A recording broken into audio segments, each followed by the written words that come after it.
Okay, Ryan, I'm loving the name up there, though. You didn't have to go all there. I could have brought my name tag too now. I just figured, clearly because I'm sitting in this seat until That's a nice like view. tonight, it's just gonna be a long one. I'm like, let me just like hunker down. Fine. Here, we'll make you official. Well, find the mayors while you're at it, please. I gotta go upstairs, to go back, hold on. Here, wait, you know what? Here, don't tell me.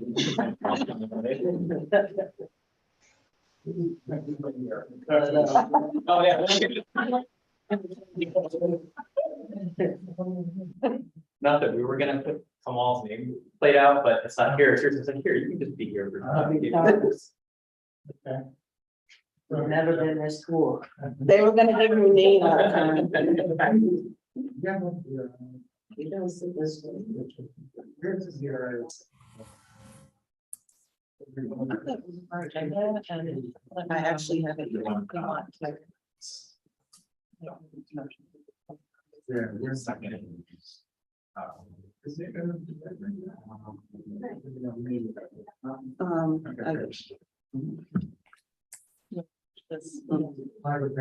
So maybe I think that's. Decide that. Sure, but it's fun.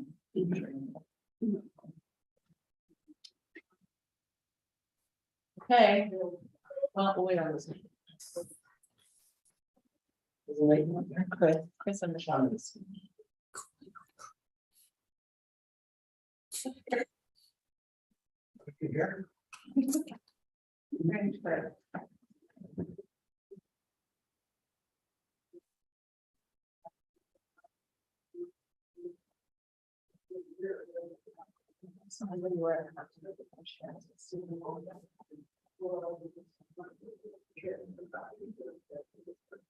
Okay, so let me share this.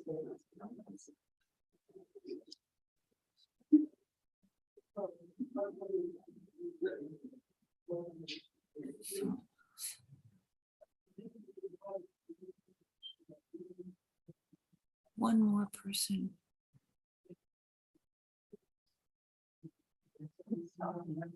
Yeah, just for the whoever's in the public, just know.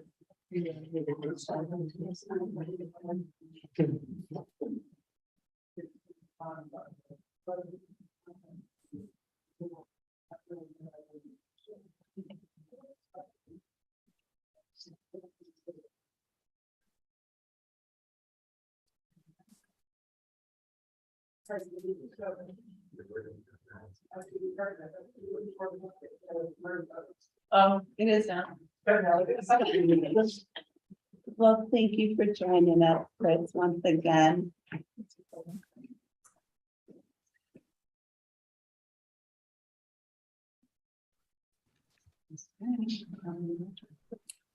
Dodson is there. Who's that woman? Yeah, woman. Trusco doesn't charge, Crystal, you gotta put You gotta your. mute yourself.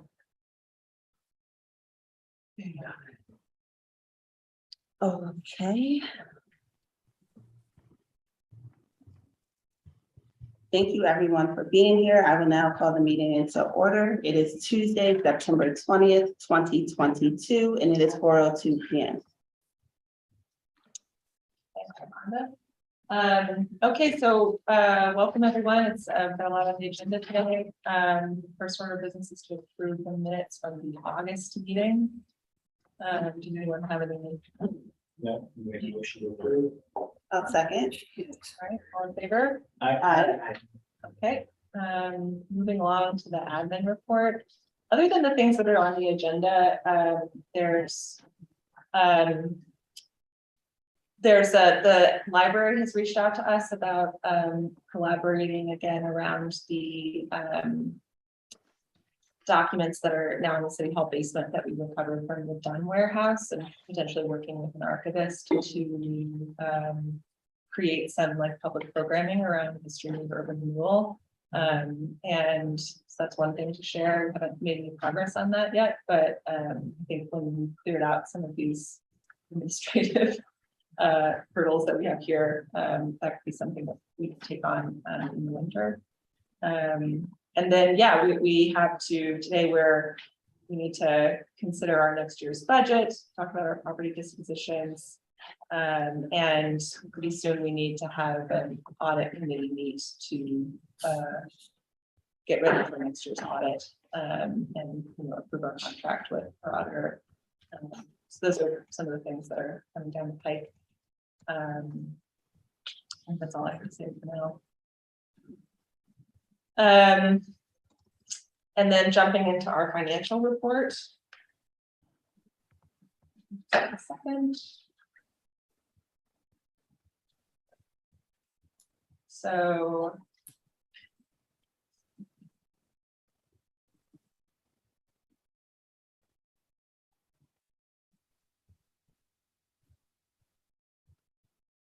sorry, bank reconciliation from last month. I see. Too smaller. We did. We have moved the $588,000 into the housing trust fund. That was a transfer that you see here. So we have created a separate account housing trust fund. And these were the expenses that we approved last month that create our account.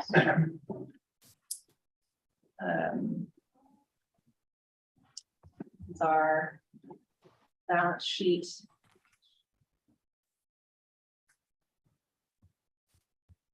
For the month of September. You can see here is the new housing trust fund balance sheet and the HCDPA fund, which has the general fund and the ADLM monies together in one bank account. Other than that, not much has changed. We did resolve. We had a bounced check in August or July, and so that matter's been resolved, and we were refunded for the charge for the bounced check. And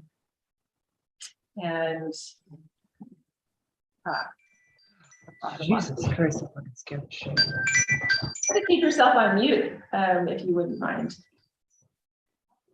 Thank you. I think you can mute everyone. Yeah, I've done it. And then this is our profit and loss year to date.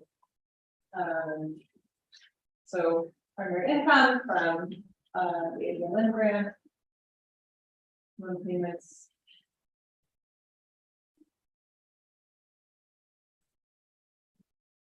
Have a chance to see that in your inbox. And then we have several bills. So first is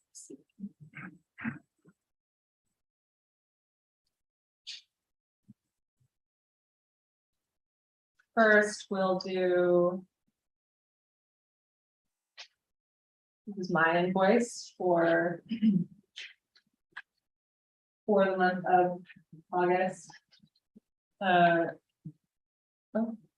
no. Pardon. 435.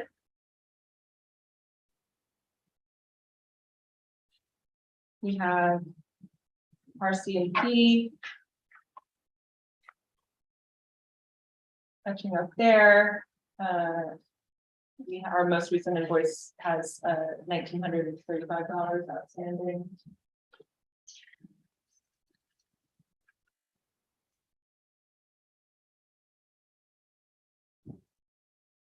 We have for the, so these are the coming directly from the general fund. And then the last one is the expense for our public hearing notice. It's $232. There's that. And then there are two ABLN expenses. One is for DOJ planning.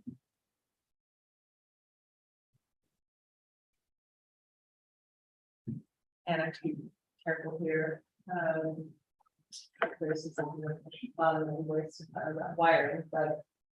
So the first installment of their contract is $2,750. And lastly, Michelle has been paying for the survey platform for the Housing Trust Fund survey. And also bought some donuts and coffee for an outreach event and is seeking reimbursement, and that's the funding here. So those are the bills. Does anybody have any questions?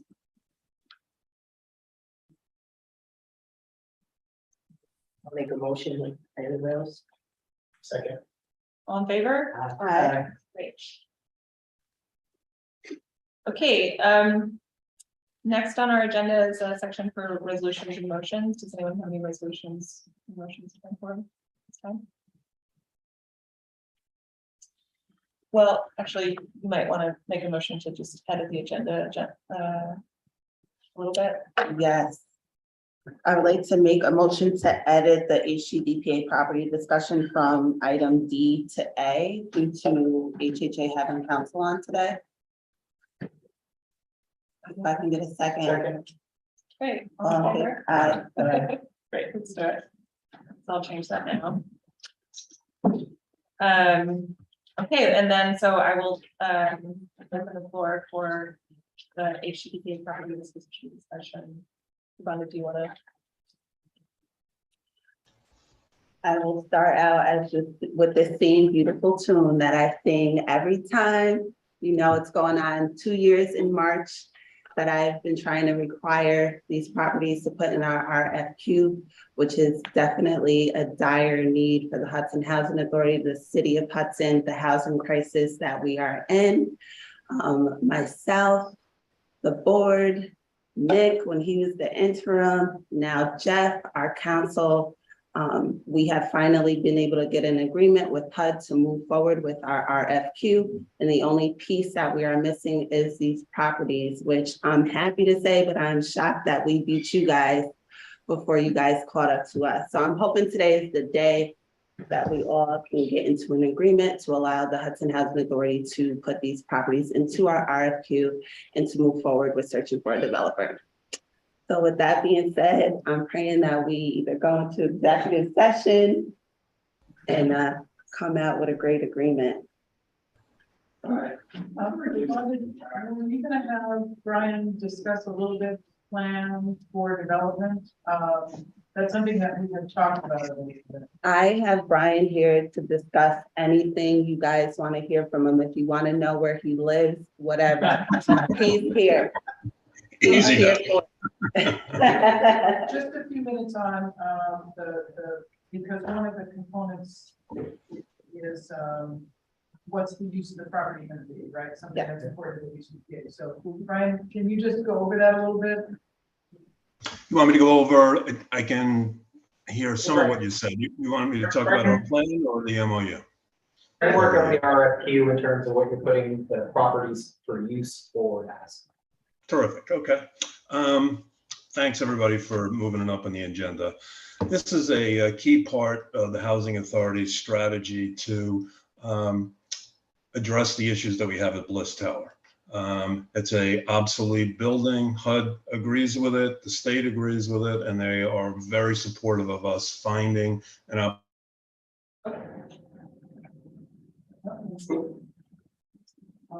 Sorry, Brian, we briefly lost you. Okay, I'm back.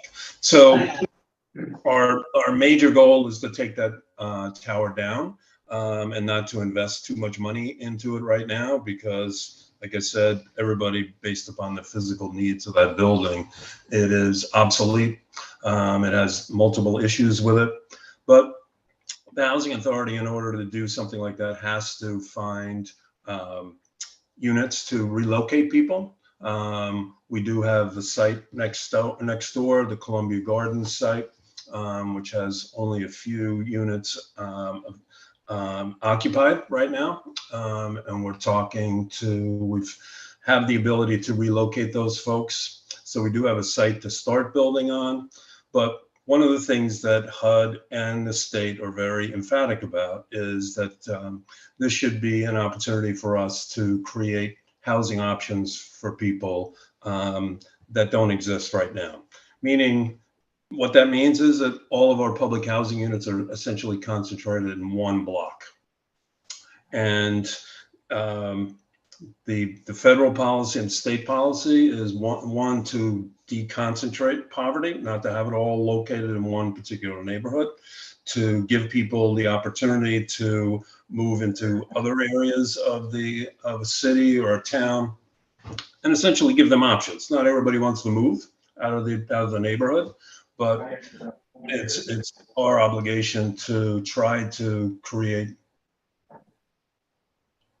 Okay. To try to create housing choice. We're just gonna close the door to the chamber because we're getting a lot of cross communication from folks that are in the main parliaments. Bear with us 1 second. Thank you. So given the property values and the housing situation in Hudson, the dire shortage of affordable housing and prices, there really are very limited options for us to build replacement housing in other parts of the city and to expand the supply. We're in desperate need of supply of affordable housing, and the urban renewal sites that your agency have are the best opportunity for us to do that.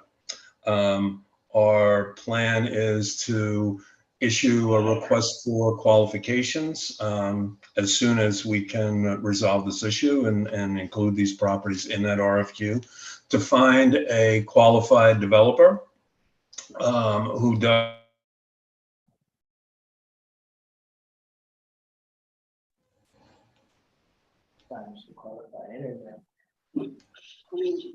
I think I'm back.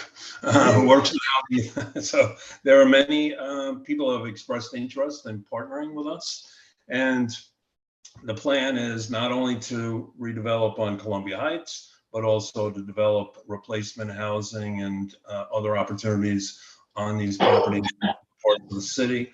And then to eventually really rebuild some housing on the Bliss site.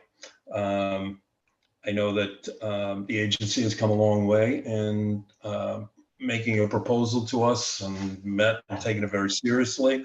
Essentially, we asked for a option agreement for at least a year, and with 2-year extension also available. We're going to make a payment each year, but I really don't anticipate it'll take 3 years for us to identify properties that are buildable and suitable for what we think we can do as a plan for replacement housing.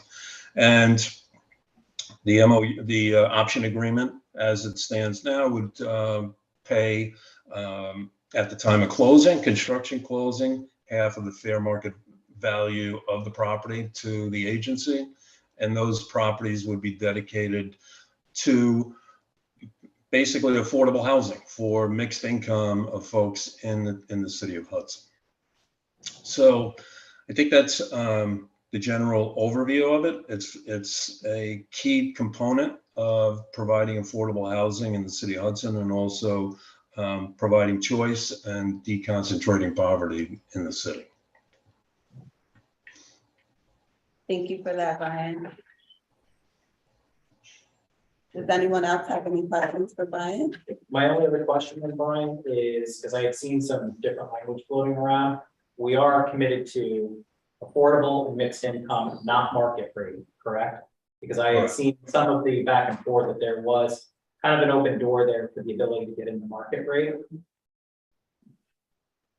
There's no intention for market rate, and I think I understand intention, but I'm also looking for guarantee in that aspect, right? We want to maximize for the audience that needs it the most, not provide, an intention that can change, right? I mean, this is where we need to tighten up on the legalese a little bit.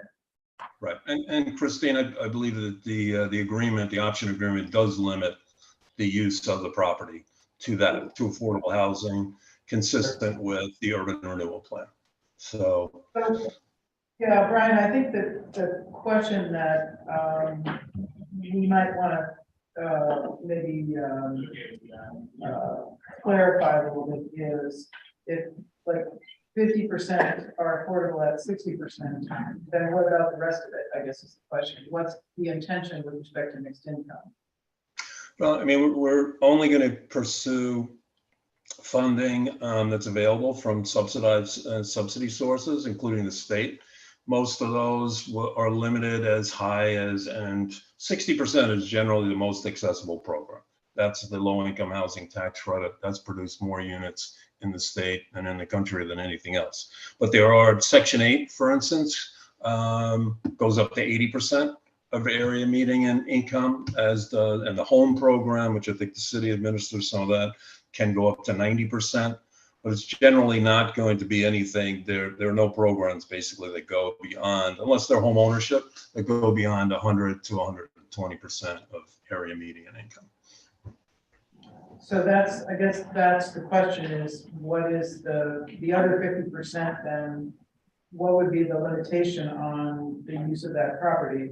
Is it 80%, 90%, 120%? What is being proposed, I guess? We're just looking for what works for you, right?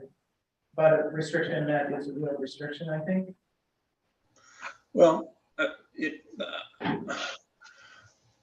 that is something that we would work with the state on, and I think currently the programs go up to, for some home ownership programs go up to 120% of area median income, and I think that's the intention, is to include some home ownership opportunities in there. I mean, that's a long ways from any kind of market rate housing. I mean, I'd be happy. I mean, we could put something in there that says that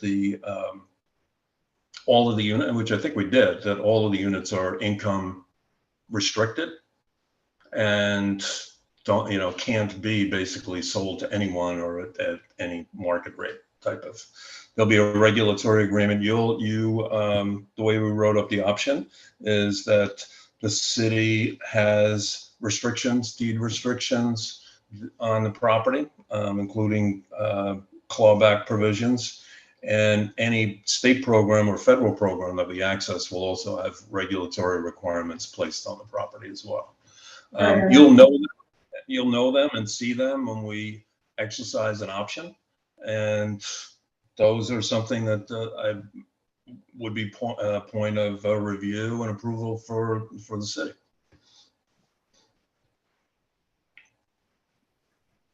Brian, are any of the home ownership going to be ADA compliant for home ownership for individuals that need access to home capabilities? I would assume so. Most home ownership programs and most of the federal and state programs require ADA accessibility.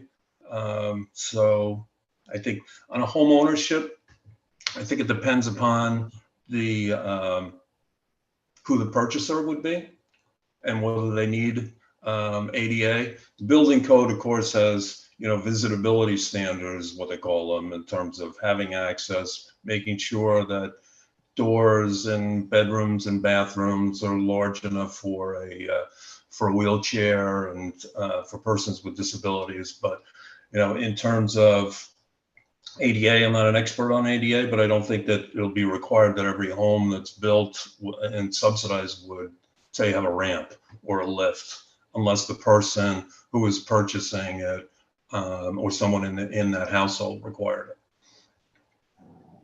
Well, it would be like capability for bathroom modifications, and also sinks, at lower, basically accessible. So it's going to be up to the person who buys it to require the accessibility. Well, it's up to the seller, but it depends. It depends upon the needs of the person. There's certainly the building structure in terms of the floor plan and the outlay of it, meaning threshold sizes,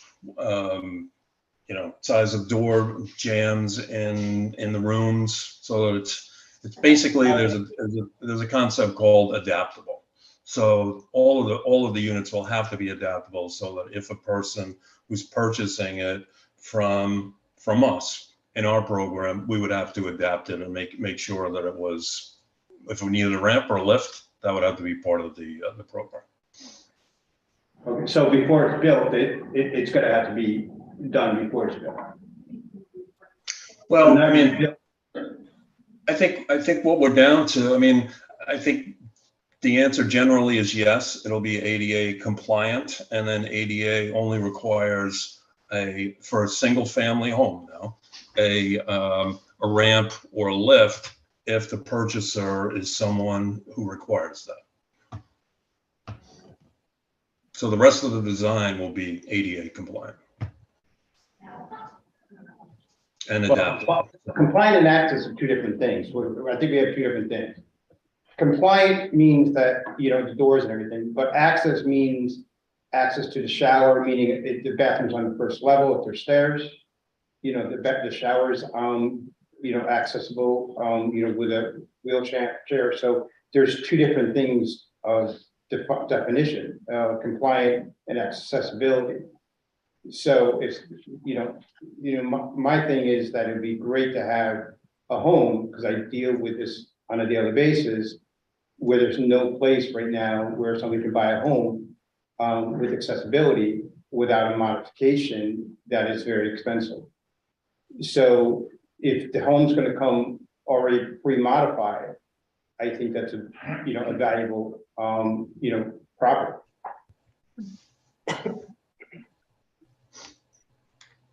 I understand, yes, and I agree. And those type of issues, I mean, we could really get into what kind of adaptability standards there are. I mean, it goes to counter heights, it goes to bathtub accessibility, and beyond, just like you said, beyond doorways and things like that. We won't, the state won't fund the program or pay for a house unless they know who's buying it. And basically the people who will be buying them will be pre-selected. So it'll be built to accommodate whatever the particular home buyer needs are. Okay. Brian, just to follow up, would it be flexible enough from your perspective if we clarify that redevelopment agreement section to say the remainder are affordable to persons or families at or below 90% for multifamily units or 120% for single family homes? Would that be flexible enough? I think so, yes. Okay. So would that address the question that you had raised? Exactly.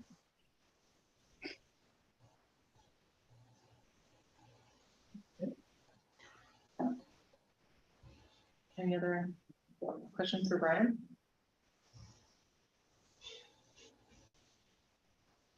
Any other invitations for anybody else representing? I think the next move is to go into executive session to consider the offer on the table. Should we make a comment before you go into the session? I'm not sure. Can we have comments? Up to the board. I'm fine with Well, I that. think, as far as we are concerned, Christine shared a draft that reflected the agency's requests from the last executive session, and essentially there were a couple, just a couple of words that we revised, but otherwise we accepted the terms that came out of that session 100%. Thanks, Brian. Claire? I wanted to make a comment as county supervisor, in support of you guys partnering with the housing authority for these properties. I think that it's a humongous move toward actually combating the affordable housing crisis. I think there are many players that are trying to do their best work to make sure that there are units available, that there are programs accessible to people who are looking to not only have more suitable spaces to rent, but to become homeowners within the city. And I think that you are an integral part in remedying what some of the unintended harm caused by this specific body. I think that there's a history attached to urban development that needs to be acknowledged, and you all have an opportunity to prove to the community that you understand your positions of power, you understand what's at stake, and that you actually have the leverage to do something to fix that. And people are watching, and people are expecting every person who is also part of this community to do the right thing. And we are looking forward to hearing your decision after executive session. Is a hand up on the Zoom. We've got Rebecca's hand and then Clinton's hand. Ladies first. Rebecca, do you want to make a comment? Oh, hi. Hey. Yeah, I just wanted to speak also in support of this movement by HCDPA and HHA together to collaborate. I think it's extremely powerful. Yeah, powerful. It's just powerful. I think, also the county has really begun to, move to address the housing crisis on a countywide basis, and Hudson's housing crisis is just part of that. And I think it's like a really great beacon of what's the word I'm looking for here? It's the impact of this decision that I think will have like great resonance. And also I always like to harken back to the mission of HCDPA, which is to serve the low income residents of Hudson, and the decision by HCDPA to dispose of its properties in a manner according to its mission, which is super tight. And there was one last thing I wanted to say. Let me see my notes. Just that, I think it's really significant also that, for developers, it seems to come down to having like an actual significant, meaningful volume of properties to be able, or of land to be able to develop, that actually really affects like their ability to keep the rents lower, essentially. So I just think this is a great possibility all around. So thank you. Thank you for that, Rebecca. And Clinton's next.